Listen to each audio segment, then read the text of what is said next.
Hi, I'm James Long, retired stage manager, aspiring writer, and camp fuckwit. This is something I wrote. It's called I Had a Dream. It's named after the Kate Miller Hike lyric, and it's basically a collection of wild fucking dreams I've had. There is a woman. Will you marry me? She asks. No. Why do you ask? I reply. The guy I'm seeing at the moment and I live in an apartment in Highgate, overlooking Northbridge 2 years in the future. Our bedroom is large and rectangular, big enough to have 2 queen-size beds on either side of the room. If you ever need to borrow anything, like condoms, just ask, he offers. We are in a very, very open relationship. I am a shelf stacker in a Euro-esque London supermarket. Think Aldi, as I have the same feeling of anxiety, loss, claustrophobia, and internalized homophobia as I do when I'm in IKEA. It's okay though, as I get on really well with my 40-something lesbian co-worker. Sometime later, as in a few seconds, we are in my hometown of Geraldton, and I decided she should meet some of my friends. On the way, I show her the sights, such as the local Big W, and how in Geraldton we only drive off-road. At my friend's place, my friend is there to greet us both on her back patio. Behind her, though, are a bunch of indistinct locals. They're all hiding something, which I feel is pitchforks and fire. Another friend who I haven't seen in too long emerges from the crowd and gives me a big hug. I miss him. I am here in this crowd, in this one-room house. Am I here to do a reading, present an award, get married? Is this occasion even about me? My mum and stepdad are here.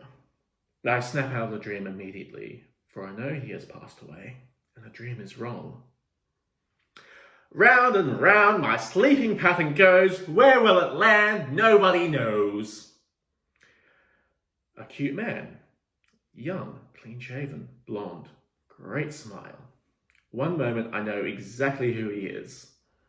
The next, I simply cannot remember where I know this man from. Did I love him? Would you like to be in the play? The director asks.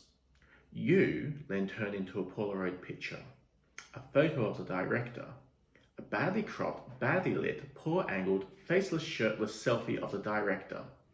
The sort of photo your dad would use for his Grindr profile. This isn't sexual harassment. This is just silly.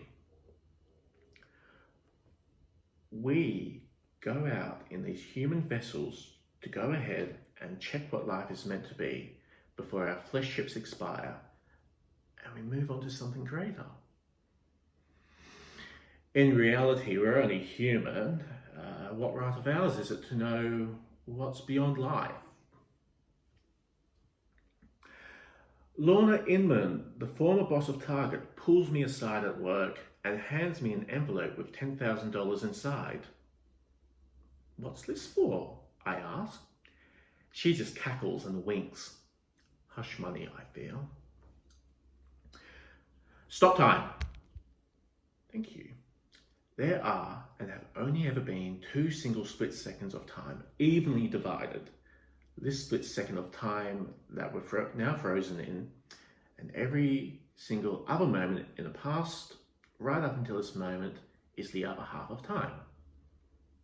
Carry on. Frieza from Dragon Ball Z and I are having a fight.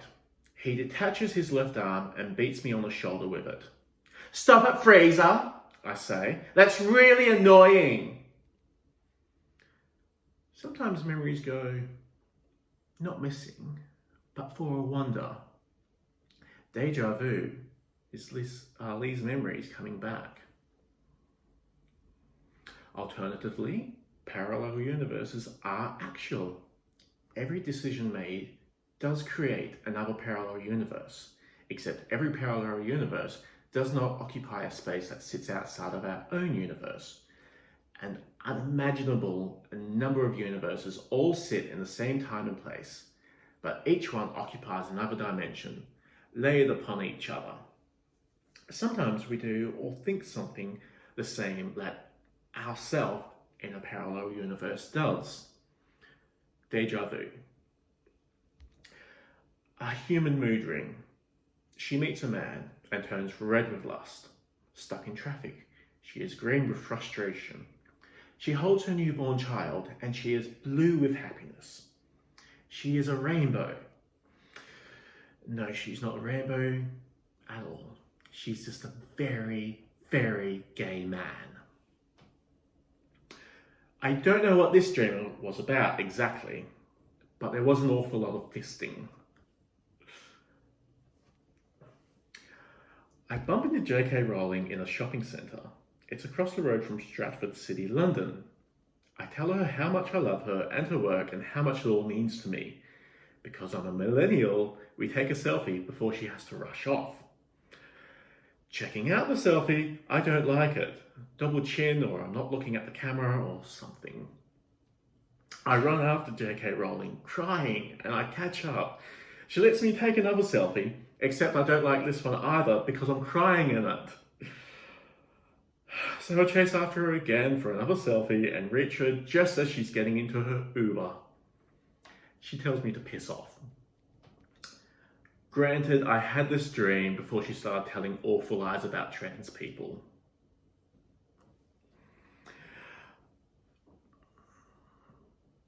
Yeah, okay. I'm in a half-filled auditorium, watching a weird goth opera. Weird because the show has at least 30 stage managers on it. Overkill. All of them, however, are faceless. Most actually have nothing to do on this show. So these faceless stage managers take turns sitting next to the empty seats on either side of me. While I'm trying to watch their weird opera, they keep whispering, talking, or even shouting at me, telling me I'm a failure of a stage manager, how I was an idiot to waste my time at stage manager school, that I have no talent, that they're doing much better than me at stage management. There is fighting going on. Beyond the flesh vessel exploration, what were once my loved ones are fighting. I'm trying to translate the word for love into an impossible language. I can't. The word is lost forever. The farewell performance is a production of Hedwig and the Angry Inch, starring the costumes from Chicago, and just the costumes from Chicago. This dream follows on from a very open relationship dream. The guy I dated last year and I have not worked out after we moved in together 2 years into the future. Friends of mine and friends of his are helping me get my stuff out of the apartment. It's taking a very long time. I own a lot of crap. He's not there. He's out. He knows this is happening. I'm not sneaking out. But I don't want him here while I'm moving out. This has ended badly. The Reine, a poem. I was searching for cock, though for you I pressed block. No Asians, femmes, or blacks, said you. From me your ball shall stay blue. A tiny world, bright green and lush on the surface. Underneath, all orange. Green, round platforms shoot upwards, followed by orange tentacles, or vines, or energy, all connected on this living planet, as it turns itself inside out. I'm working in a bookstore in central London.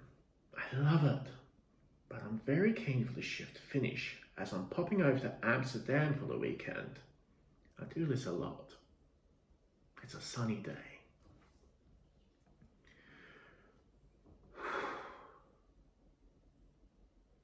I finally have a dream about my stepdad. This dream is set 2 years ago during his last day on Earth, except he appears to me young and well, as he looked in the late 90s. Oh, there's a car show or some shit on at Queen's Park Theatre that he wants to go to with me. As it's his last day on Earth, I'm up for it. We get into town by clinging onto the side of a truck. Old mate driving it doesn't mind. I know him from somewhere, but it's a face I haven't seen in 20 years. I can't place him, except from the past. We walk around the car show or some shit, and a model in a bikini walks by us. Boobs, Dad points out. The day ends in a flash. We are at his parents' home. A piece by Murray Gold I had stuck in my head when he passed away is playing, and I know he is about to pass away again. I go over to Dad, but there is just a baby boy in a pile of clothes where he once was. Reincarnation? Regeneration? Adoption? Who can say?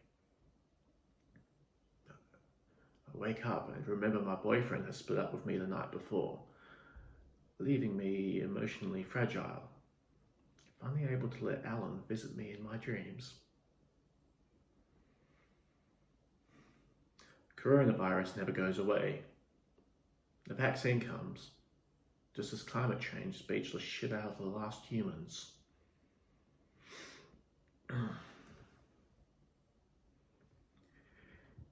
It's the Perth Fringe World Festival 2021. Things are different this year. I don't seem to be stage managing, but I'm there, wandering around and seeing all the venues while daytime family shows are happening. My Melbourne Fringe friends are there, which is promising. No international acts, but that's to be expected with you know what. To get into De Perel Spiegel Tent this year, you have to go through my Year 4 demountable classroom, which works out well for my wizards, who are doing a magic school themed show this year. They're performing their asses off, and both they and their audiences couldn't be happier. I walk on through to De Perel proper, in all her European splendidness, somehow both solid and fragile. There's my tech crew, and a faceless woman who's replaced me as De Perel's daytime stage manager.